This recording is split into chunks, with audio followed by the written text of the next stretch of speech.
Welcome to another episode of Get Paid for Your Pet. Today we are talking about pricing, and I got an expert here on the call with me. His name is Jeff Breece, and he is the head of revenue management at Beyond, formerly known as Beyond Pricing. So we're gonna dive in how we can set the best pricing strategies for our listings. So Jeff, welcome to the show. Hey, thank you very much for having me. I'm excited to be here and to be talking with everyone. Let's be listening to this. Yeah, I'm excited too. I'm in Mexico.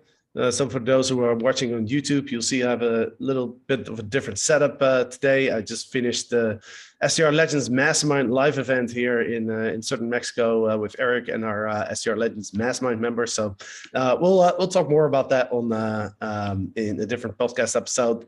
But today, let's talk about pricing. I actually started using Beyond Pricing in 2014, right after it came out, which is about 8 years ago. So pretty familiar with with the capabilities. What's behind the recent rebranding when it went from Beyond Pricing to Beyond? Yeah, I think Beyond Pricing originally started as a property management company called Beyond Stays. So there has been some evolution, and they found that they much enjoyed setting prices and helping people get locked out. They're locked out delivering keys at 2 a.m. and pivoted there. And then over time, we focused so much on pricing, but really we care about revenue management. And dynamic pricing is a massive part of that, but it's not the only piece. So things like, channel management, direct bookings, analytics, all those things that go into it, what we started to grow into. So we still have that pricing, but it's now kind of a subcomponent of all the products we offer. Got it. Okay. Well, on this podcast, we're really going to dive into the pricing aspect. Tell us a little bit about your background. Yeah, that's my forte now. So I come, before I came into, vacation rentals and short-term stays and all that, I came from economic forecasting. So large, complex models and data sets and putting out forecasts. What attracted me to, vacation rentals in this industry was it's kind of the same thing, just a lot bigger.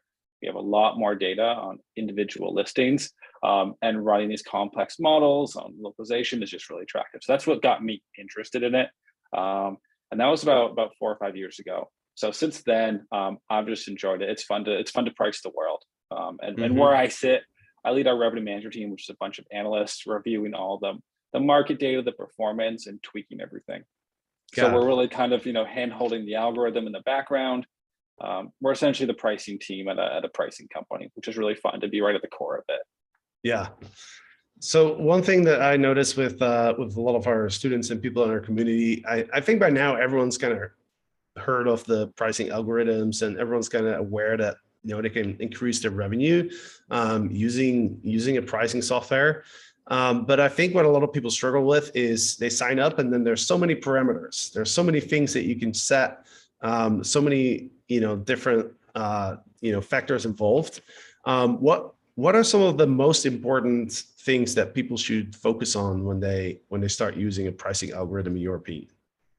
Yeah, and there's a lot, and we're in that age now when like the revenue management, vacation space, where there's just so much data that you can see. There's like so many ways to cut and slice your own data, market data, other areas. It's just you can be overwhelmed by all these different metrics, and that's what happens, right? There's kind of that paralysis. Either you get super into it and you spend so much time looking at it and not doing other things, or you just kind of don't pay attention to it and kind of click a few buttons and pray. And so neither one of those are great options. And really what we focus on is just trying to give you the right data at the right time and seeing what we can automate away from you. So giving you just a few strong levers that you can adjust. But we don't want to give you, 1,000 features, because at that point you might as well just manually set every day yourself, right? So that's really what we focus on. High level metrics, that I like to look on, especially if you're using a dynamic pricing tool, is don't overcomplicate it. We're there to do most of the work for you. Set the right base price, set the right min price. Day one, day two, let's talk about last minute discounts, some min stays. After that, maybe gap filling a bit, then walk away for a week and come back. High level. Yeah. I've oversimplified so much of it because I do like to talk about the details of each one of those factors every kind of where you're interested, but definitely don't overcomplicate it. We see a lot of people who want to over tinker and they kind of shoot themselves in the foot. Yeah. let's go one by one because you mentioned a number of factors, right? So first, I think base price is probably one of the most important numbers to set. How do we go about setting our base price? Yeah, it really ends up theoretically being almost the average price for that listing. And really what you can do when you log into Beyond, or let's just talk about any, good dynamic pricing tools. We're showing you the price for every single day. And we can also show you all your historic reservations, historic ADRs, historic occupancies, as well as future. And in many cases, it's as easy as just lining up some of those numbers, saying, hey, I can tell that I'm very booked over the next 90 days. Let me set my future pricing a little bit above what I'm currently pricing. Or, hey, I know I'm pretty empty. I'm in the US this July and August, especially have been, bookings have kind of dried up. I need to lower my price. Well, then you can easily see it with lines. And in many cases, it's that simple. And knowing that, hey, you're not saying it forever. It's very easy to tweak. The algorithm's going to adjust for the real-time data, and you can adjust, say simply, clicking one button. You guys still use the health score? Yeah, we use the health score. It's very helpful as like a notification system. What the health score does is it really looks at, say, hey, this listing's occupancy in the next 30, 60, 90 days. It compares it to what that hyper local neighborhood is doing, the nearest 100, 150 listings, and how it's comparing. So it's really just saying, hey, am I way behind or am I way ahead of the market? And it's a great flag to say, hey, this listing's doing well, this listing's is not doing well, and then allowing you to jump into it. I don't want to rely too heavily on it, but it's a great thing to scan because you can look at it super quickly. Yeah, I guess, I always enjoy using that health score to just give me an idea of like, hey, should I be raising my base price a bit or should I be lowering it a bit? But then I guess like, let's say that like most listings in a neighborhood, let's say they're not really doing a good job, like optimizing their revenues. And they're just like, they just don't have a lot of bookings. Let's say they're booked at like, 20% or something in the next like 30 days. And then if our listing is booked like 40%, then I guess our health score will be pretty high, but maybe that 40% is still, still on the low end for our own expectations or our own standards. Yeah, and it does match to the market. What's going on there is a good indication. And I can tell you've been a user for a while because like we used to rely heavily on the health score, right? Since then, we've added a bunch more analytics and numbers that you can look at about that listing. So now, as people get more advanced and want more, there are other numbers that you can look at in terms of like number of days hitting minimum in the future, reservations, last minute discounts, things that are, number of days that are at blocks or booked, all these things that we can add sort of a second evolution of metrics to look at. So the health score is great to point things out, but really it's to grab your attention and say, this listing needs some attention. And then the other numbers are there for you to kind of look at after that. Sure. I think a really important metric that everybody should pay attention to is the minimum night stays, and then specifically how you can vary minimum night stays, like depending on where it is in the calendar. Can you touch a little bit on that? Yeah, minimum night stays is huge. I mean, price is important, but in conjunction with it. So what we've been focusing a lot recently, or I have, just because I think it's so important, as this market has changed, ebbed and flowed so much over the 2 years, as prices changed, but also minimum night stays. What I do a lot is we can see, based on the OTAs, we can see what's going on in the market. We can see the average. I can say, hey, the average 5-bedroom in the Outer Banks, so the average 2-bedroom in Chicago, or 3-bedroom with a pool in Austin. We can see what that market for the next year, what their minimum stay structure is like. And, in the traditional markets, we can see more people go up to 7 midnight stays for the summer and then fall off when they do. And we pay very particular attention to, those shoulder seasons, right? July may be fine, but some people want to start longer seasonal minimum night stays in, let's say, late May before Memorial Day and things like that. And they kind of just miss these shoulder seasons, and you can see like the performance fall, the occupancy just drop. And you can say, great, my price is low at that point. I'm very competitive on price. Well, it's because, you're asking way too much for your midnight stays. So matching it to the market is a really good start, just to see you're not pushing your seasons too much and getting a bit greedy with these longer bookings, because it just may not be tolerated in some places. So that's what I found really interesting. The second is, for anyone who's played with minimum stays and dynamic pricing in PMSs or anywhere, it can get pretty confusing, right? You have a lot of, I have my global, for min stay, I have my seasonal one, I have my last minute one, I have all these filters and how they overact. It can get confusing, I will say that. So we spend a lot of time on saying, well, can I identify days that I can't sell? Because that's really going to affect your bottom line, right? People tend to make these rules on gaps on min stays, and then they end up being able to not sell days. And that's totally fine if you're saying, my operations can't handle same day, 1 day turnaround. That's completely understandable. Or I need to take this off for certain days. But we want to make sure that, everyone wants to make sure that you can sell every day, and that's intentional for these days you can't sell.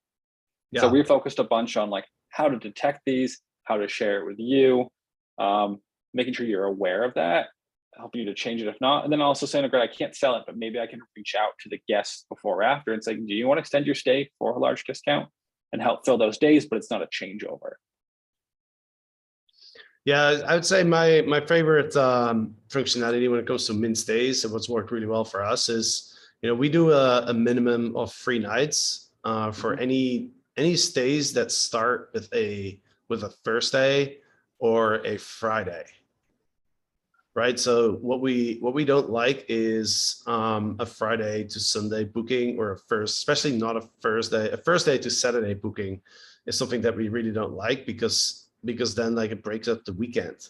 Right. So we'd prefer for people to either book like Thursday through Sunday, or Friday through Monday, or Saturday through Tuesday.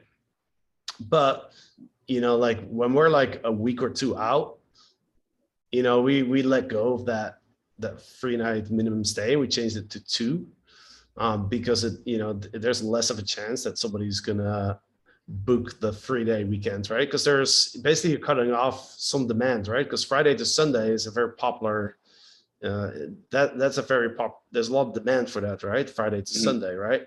And if you're setting the minimum night stays at 3, then you're cutting out the demand that demand, right? So what we do is, like, depending on the unit, like 1 or 2 weeks in advance, like we release that to 2 nights, and then that demand, oftentimes, usually the weekend will still get booked. Like the Friday to Sunday will still get booked, but by doing it this way, like when people book a bit longer in advance, they can only book like the free night for the weekend. Does that make sense?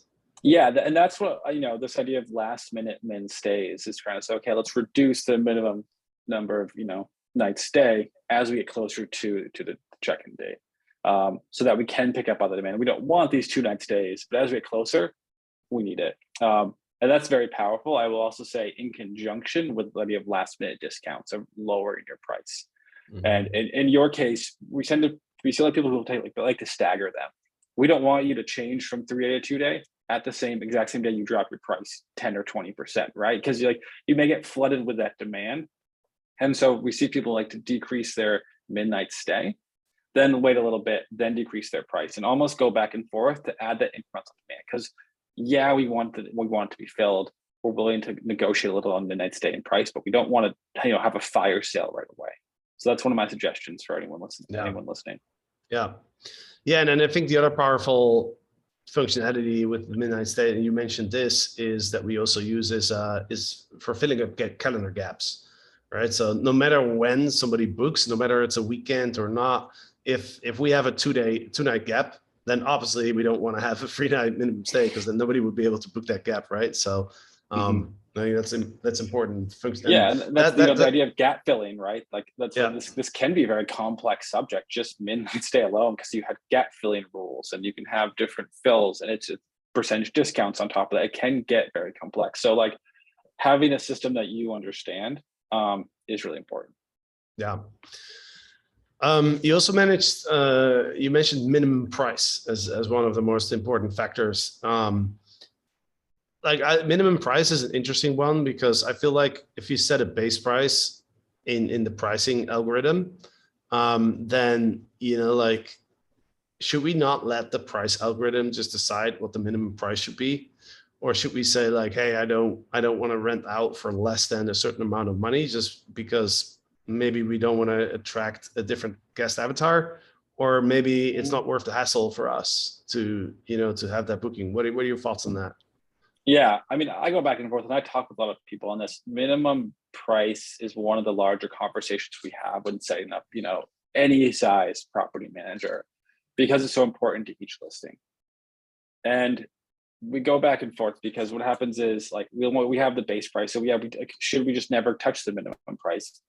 Yes, but in certain seasonal markets, there's just so little demand to get a price to get someone in there won't be a profitable booking.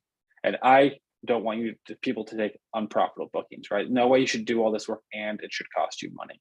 So I think knowing the cost of like a marginal night stay in your listing is really important.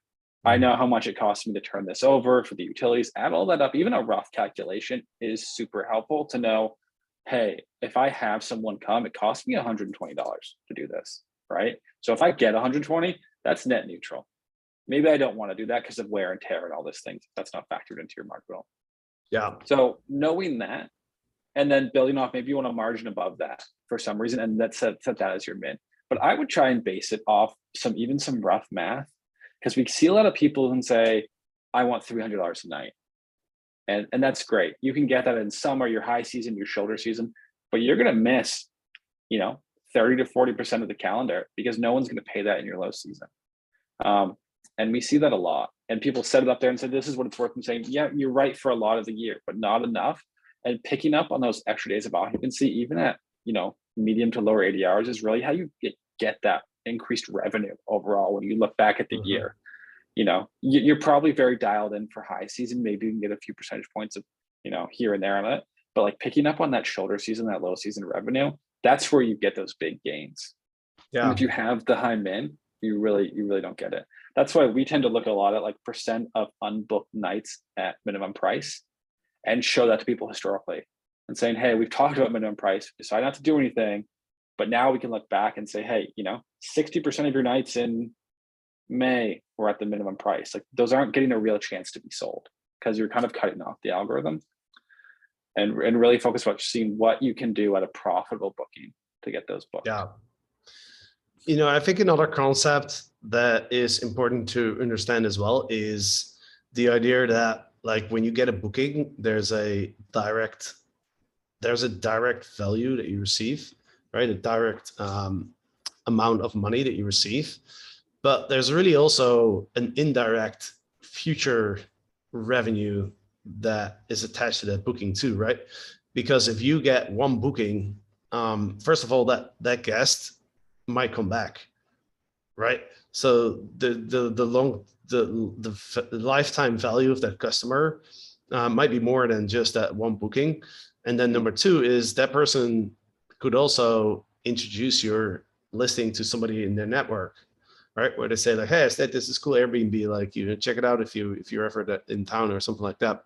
And then number three, you get a review, plus you get a signal to Airbnb that somebody's, that you're getting booked, right? And in the end of the day, like Airbnb wants bookings, right? That's why they're smart. I don't want to call it smart pricing.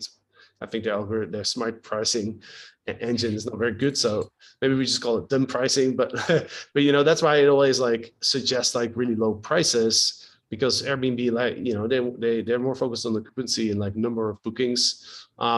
So I guess what I'm trying to say is like, we should also take into account that if we say like, okay, it costs us $100 per night to have somebody stay at our place. If we're getting booked at 100, then yes, we're not making any immediate revenue, but because we're getting the booking, we might get another booking because the Airbnb search algorithm might push up our listing a little bit because they're getting a signal of like, hey, somebody just booked this listing. Let's show it to some other people. Plus, there's a chance that person might come back. You get a review, and they can talk about your unit and to other, to their family, friends, etc. So, what are your thoughts on that? There's a lot of positive externalities, right? Getting someone in there is better than not getting someone there. almost across the board, right? There can be, we've heard some horror stories here and there, but it's normally not the case. And yeah, I think you definitely do see a lot more activity. I know, VRBO and Airbnb and Booking, they keep their search algorithm stuff pretty close to the chest, right? But we have people swear that say, as soon as I get one reservation on VRBO or Airbnb, I know I'm going to get a second one like within 24 hours because I'm just going to pop up in the rankings. So there is a lot to be told by that. They have a best interest in you taking reservations. So getting those reservations really probably gets up there and gets you more. Again, we don't want those bookings to be unprofitable. They shouldn't cost you money. If you're running, a good business, you should be able to take reservations, almost all throughout the year and have them be profitable. Not as profitable. We're not always saying that, but we don't want to take unprofitable bookings. A good thought experiment is we said people who come set a minimum price and we say, that's what it wants. And I say, oh, so you're telling me that in your lowest season on a Tuesday, that's a fair price for it. And typically they come back and say, well, no one would pay that. And I'm like, well, yeah, that's the point of what we're talking about. So what's the point that you think someone would pay and you'd be willing to take? Let's make that your minimum price. Yeah. It also should be noted that the minimum price doesn't affect the base price at all. So having a higher, lower min price, it's not going to affect your high season. We're just talking about these lower periods. And then also we do allow for like seasonal minimum prices. So if you want a minimum price, but hey, just for this period, is super dead, you can set that as well to bring it a bit lower or just a bit higher. So there is that functionality.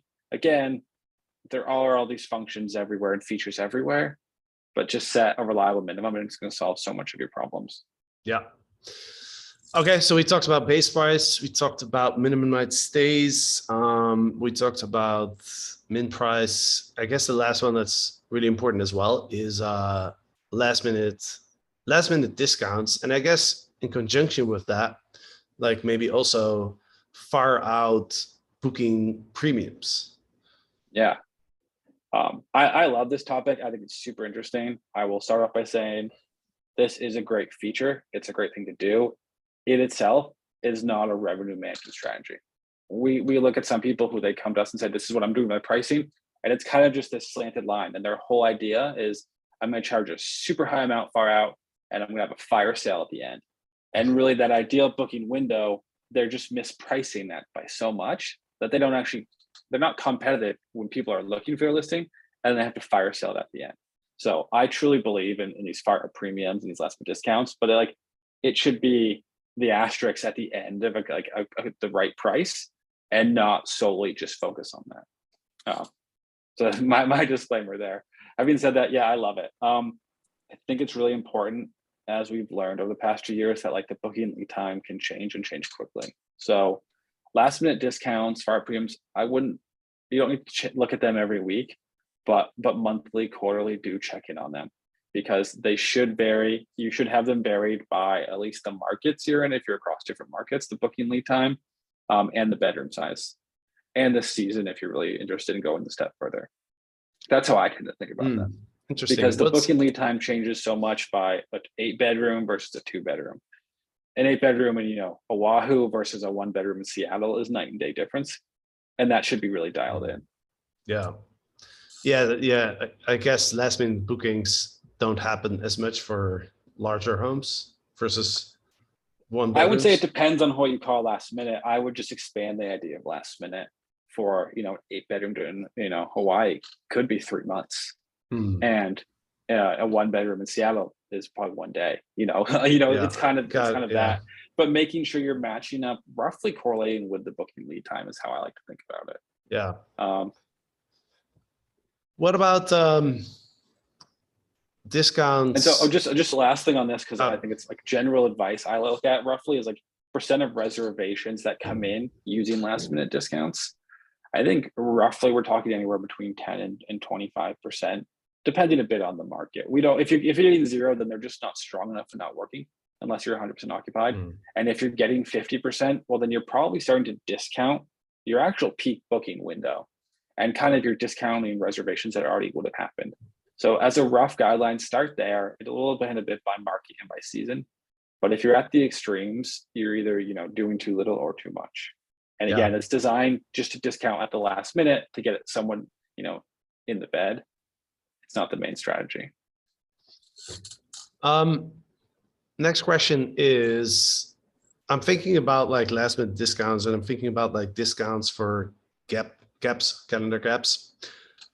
Does it make sense to like adjust those parameters, or does the algorithm already kind of optimize that in itself? Yeah, we have features. What comes on with this is it can get pretty subjective. When we talk about these discounting things, we talk about minimum prices, it kind of correlate, it matters what your revenue strategy is, and people have strong opinions on these things. The base price, no, because I'm like, this is what the market will allow it. This is what the price should be. But when you say, hey, I really want to get guests, I'm all occupancy driven. I just want people in there, then people discount more. People say, I don't want to discount at all. It's like, I'm fine with it being empty. It's very different. It's a bit more subjective on your business model. So that's why we allow mostly the features on it. So we can do gap filling, on different days, on different lengths, at different percentages, and by day of the week. So you can say, hey, if I have a gap over the weekend, I want to discount it less than if I have it during the weekdays. Yeah. Are there any other important parameters that people should look at when they use a pricing algorithm? In terms of parameters, I think that covers most of them. Those are the big ones. I would focus on, getting, or I'd spend my time would be getting those right. After that, don't add more parameters because it gets so stacked in terms of what's happening. I would go think about how am I measuring my performance? Great, I set all these parameters, but like, are they working? So that's what I tend to think. Go into like the analytics part of the platform and go look at, how's my booking pace doing? How's my occupancy doing? How's my ADR? How's my rev pan versus the market versus last year? So like, use these features, set them, then spend time actually knowing what's going on and making tweaks. I don't think it's about adding the next feature on top. It's about, hey, there's a lot out there already. And there'll be more to come, and they'll be exciting and fun and helpful. But like, there's a lot out there already, and making sure you're using those correctly is really what I'd focus on. Sure. One question that we get a lot is, do the pricing strategies change a lot as you scale your business? So like, let's say like you're at 1 unit versus being at 5 versus being at 25 units. Assuming you're in one market, right? Are there a lot of differences when it comes to the pricing strategy? Yes and no. Pricing strategy, not really. We focus on the individual listing. That's how it was built out anyway. We don't have, we don't focus on a lot of like, oh, just this type of listing. I'll just put all my 3 bedrooms together and price them the same. So like, we and I have never want to do that. We already price every house individually based off its own comp sets and its own base price and all these features.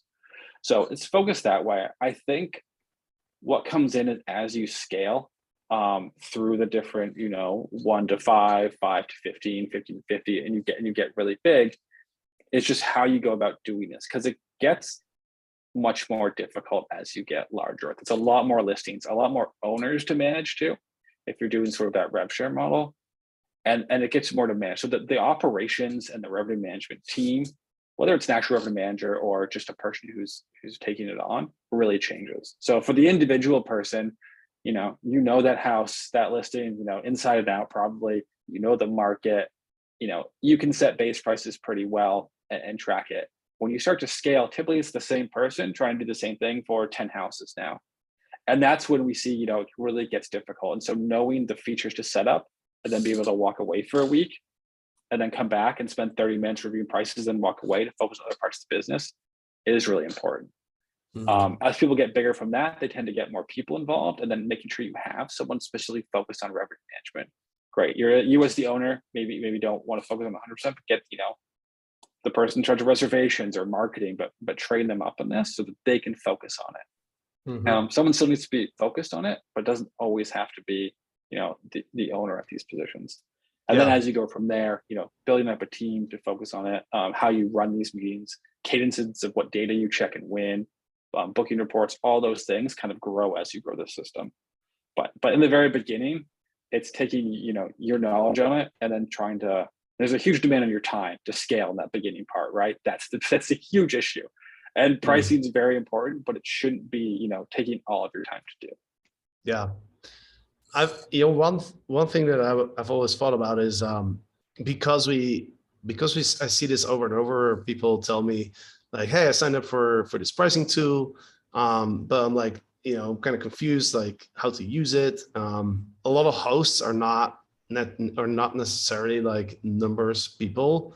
Mhm. They tend to be people like they love that, talking to people and communicating with other people, but not so much like looking at all these numbers. Do you guys provide like I know you probably don't, but like is this a good idea like for a company like Beyond to offer like revenue management services where you can pay like a monthly fee and then you guys actually do the revenue management for the house? Yeah. For some of the larger clients, we do offer that. It's called guidance, where we kind of use beyond pricing for you. At the lower level, I don't think once you know how to use it, it takes that much time for one, two, or three listings. Yeah. And I think we've spent a lot more time trying to educate people on doing that. I also think people who get into this, like they actually want to know more, right? It's either where they see their career, their business going, and or it's their largest asset. This is where all their money is in this, right? Like they care about the success of it so much that they're willing to like spend the time that they want to know how to manage it better. Um, so I really think, and they know about the house and they know the market and they're going to be the ones agreeing the host. Like there's a lot of benefit from that synergy of that one person knowing it and then having all these tools at their disposal. Yeah. So yes, I could do it, but like there's a lot of knowledge that like I'd have to soak in from them, which they already have. And when they're interested in learning about revenue management because they're managing their revenue of their asset, then I think there's a lot of people who really just want to learn more. So Yeah.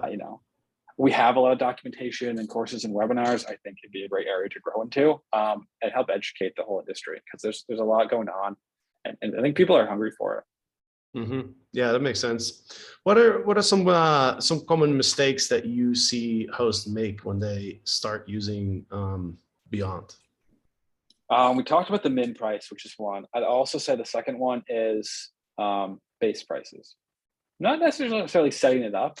People can be too optimistic and think, hey, this is the price I want versus the price I can get, which are a bit different.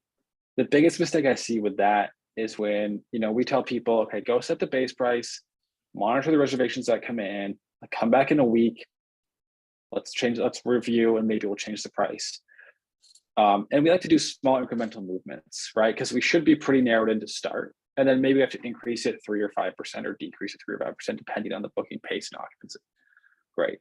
What frustrates me is when we that happens and we see someone, increase the price 50% or decrease it 35 because of they went live for one day, didn't get a booking the first day, and then decrease it 35%. Like jumping around so much, it almost any way is never good. And that's what scares me. We typically have to go back and try and correct them and educate them. Hey, like this is why we priced it this way. Yeah, no booking came in for one day. Let's wait a few more days. Let's see that. Okay, now we can decrease it, 3%. Or what we see what happens is they set that, they decrease it 35%. Then they get a bunch of bookings, right? Because they're basically underpricing by so much. They're like, hey, these ADRs are super low. I don't like this. Well, there is some, user issues in there. So I think educating people on trusting it more on how to using it's super important. But Yeah. typically making any large sweeping changes, unless there's a large sweeping event, is never the best thing. And kind of making these methodical, scheduled reviews and changes. Make it part of a process. Look at the same reports, the same numbers, make the decisions off of that, and kind of build this systematic revenue management process, even if it's just you in 15 minutes once a week. But build that thought process out and get the right changes. Mm-hmm. And then over time, you can say, hey, this process is really working, or hey, it's not, I should try something different. But this kind of scramble, chaotic base price changing is one of the larger problems. Yeah, it's hard to learn as well when you're constantly changing things. And also like the algorithm already changes your prices on a daily basis, right? So, because I think there's also hosts out there who are like, oh, let me change something, maybe that will help me get a booking. But the prices are already updated on a daily basis. So Airbnb is already getting those signals that you're actively managing your listing and that the prices are up to date. Yeah, we're pushing prices, every day it's updating based on what the market's doing. So if we see, hey, certain events or certain weekends are pacing much faster, we're automatically increasing the prices.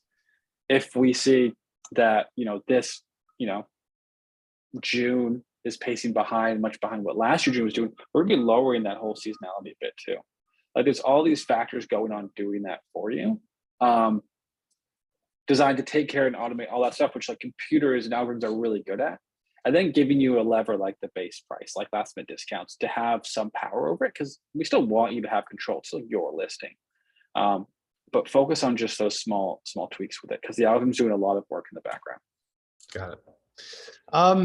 Awesome, man. Well, we're getting to the end of the podcast. Anything we missed? Anything important to mention? No, I could go on for probably hours on this. I tend to sit back with all the numbers. They don't let me out very often, but it's just fun to talk about this stuff with people. I'll be at a few conferences too if anyone wants to catch up and chat about, nerd out on some data. Yeah. Can people listening and they have some questions, like how can they get in touch with you? It's just Jeff at Beyond Pricing. You want to send an email? Okay, awesome. Jeff at beyondpricing.com. And is it if people want to try out the service, you have a free trial, right? Yeah, it's a free trial. Come set up, create an account, connect your listing. It gives you access to all sort of what we call insights, market analytics, listing analytics, all for free. And then I think we do a 30-day free trial. So come see what reservations come in, look at your ADR, track your rev pan across change. And learn why you're doing it.